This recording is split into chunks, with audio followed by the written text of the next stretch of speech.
You've wandered far, haven't you?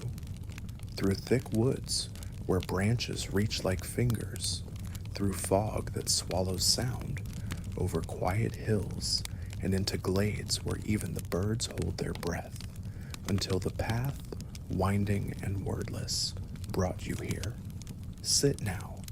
Let the weight slip from your shoulders and the fire warm your bones. You're safe for a moment. This place is old, so older than names, and it remembers its stories. And there is one I must tell you, one that begins not in daylight, but in dreams, a tale that finds you only when the world is hushed and the stars blink like watchful eyes above. It begins with a voice, a whisper, soft as breath, threading through sleep. No louder than a thought, no closer than a memory. Long ago, or perhaps it was only last night, there was someone, a soul much like yours, quiet and unnoticed in the turning of days. They lived in a village where the nights came early, and the wind told only simple tales. They moved through life the way mist curls through valleys, gently without ripples. But dreams do not obey the quiet rules of waking. In the stillness of sleep, they began to hear her, the oracle. At first, the voice was not language, but a rhythm, a presence, like hearing your own name in the rustle of leaves or the hush between breaths. Each night, the dream deepened. At first, only sensations, cool air tinged with ancient incense, the faint rustle of silk, the faintest shimmer of stars. Then shapes began to form, silhouettes and sigils, a woman cloaked in mist, crowned with fragments of the moon, her eyes glimmering like polished obsidian. She did not move, but she was never still. The chosen soul felt drawn to her, not with fear, but with the weightless certainty that some part of themselves had always known this moment would come, a sense of return, as though this dream was not a creation, but a memory uncovered.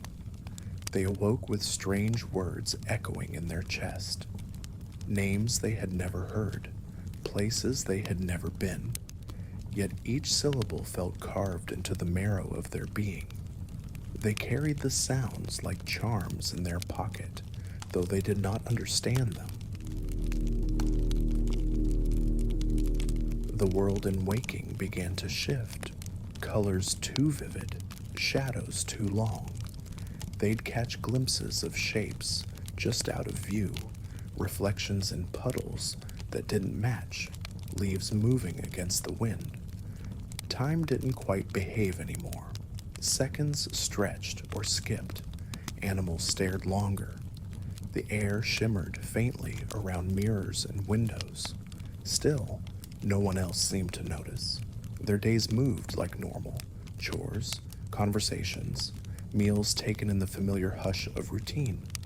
But at night, the veil parted, and the dreams, oh the dreams, opened wider. One night, the oracle stepped fully forward. Her presence was calm but commanding, like deep water. Her voice, when it finally came, was like hearing music underwater, muffled, melodic, ancient. "You have been seen," she said, "and through you, the thread will move." "Why me?" they asked, though they were not sure they truly wanted the answer. "Because you are listening," she answered, "and because the world begins again."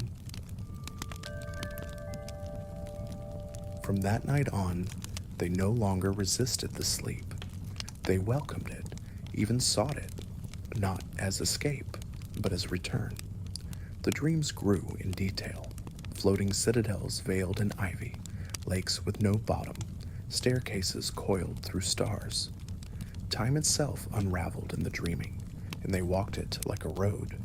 The oracle gave glimpses of something more, pieces of a puzzle not yet whole, a blade wrapped in roots, a tower cloaked in silence, a child's laughter bouncing through empty ruins. They tried to ask what it all meant, But the oracle only smiled. In time, she said, the prophecy reveals itself like the moon, only in phases.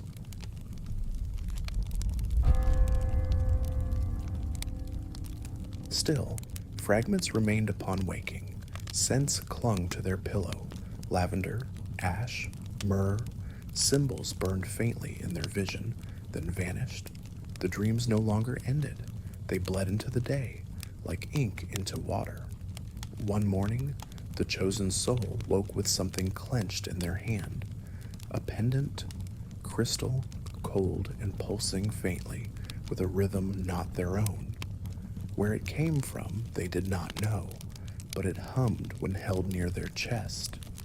They hid it beneath their clothes, though it seemed to glow faintly still. Life around them became quiet, not because others stopped speaking, but because they had begun to listen more deeply, to whines, to rhythms, to what was not being said. The world, once solid, now seemed more like a curtain gently fluttering in the wind. "You are changing," the oracle said in another dream, her voice now more familiar than their own. "Not into someone new, but into who you are always meant to be." They walked through dreams of firelight and snowfall, of halls lined with statues that wept golden tears, of staircases spiraling up into endless skies. Each vision brought a new sensation, sometimes joy, sometimes sorrow, often awe, but never fear. The oracle was always near. One night, the oracle placed her hand over the dreamer's heart. "The prophecy," she said, "is not a map. It is a mirror. You must see what lies within before you can walk the path without." And so the dreamer began to reflect on their life, their choices, their silence. They saw it all not as mistakes, but as echoes, echoes of a truth waiting to be remembered. By the next moon, they no longer waited for sleep. Sleep came like an invitation, a door left slightly ajar, and always on the other side, the oracle stood. "You are ready," she whispered one night. Though the trial has not begun, the call has been answered. Others may not know, but the threads have shifted. The wheel turns, and you, my child, stand in its center. They nodded. There was no fear now, only stillness and something else, purpose. So the story begins out here at the edge of dreams.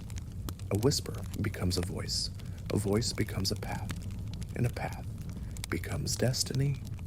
The chosen soul does not yet know what lies ahead, but the first light has flickered, the veil has trembled, and through the fire and silence, the seer's call echoes on. And maybe, just maybe, you've heard it too.